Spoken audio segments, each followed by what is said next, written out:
morning, friends. It's Bob again. We are starting a new week, but we want to finish up some of these thoughts on being with people and ministering and loving effectively people who are going through grief and loss. And when you're going through grief and loss, I think it's really important for you and I to have a support system. It's one of the things that's so devastating about that kind of loss is that when you go through the loss of a loved one or even a pet or a job or a marriage or any of those different things, through death or any of those kinds of loss, when you do go through those things, you need a support system.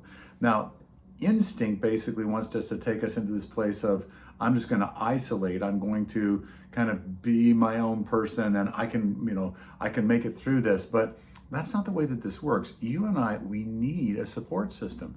And that's going to be, 2, 3, 1, 2, 3, people that we can sit down and just say, you guys, I'm doing terrible. I'm really struggling right now. And would you pray with me? Would you sit with me? Would you help me to experience God's presence in this place? I'm really struggling right now, and I'm broken, and maybe they just need to cry their guts out, and you just need to put your arm around them as they cry their guts out. I can't tell you how many hundreds, if not thousands of people I've just sat and cried with, and probably half the time I cry too, because I enter into their pain in a deep and serious sort of way. It's what Jesus is happening in the Lazarus motif, in the Lazarus story, where Martha and Mary, Lazarus' sisters, they're devastated by the death of their brother, and they're weeping like crazy, and Jesus enters into that, and he just pours out his heart. It breaks his heart.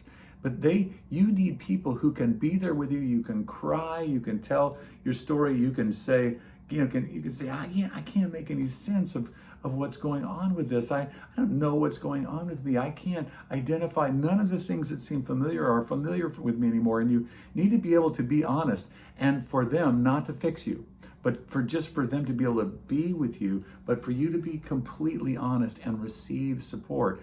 You've been built by the Master himself to be able to share life with others and to receive support in that kind of a context. And so in that intimate friendship that you connect and you receive God's provision through others, you receive his presence through the presence of others, that you are there, you have people that are there with you.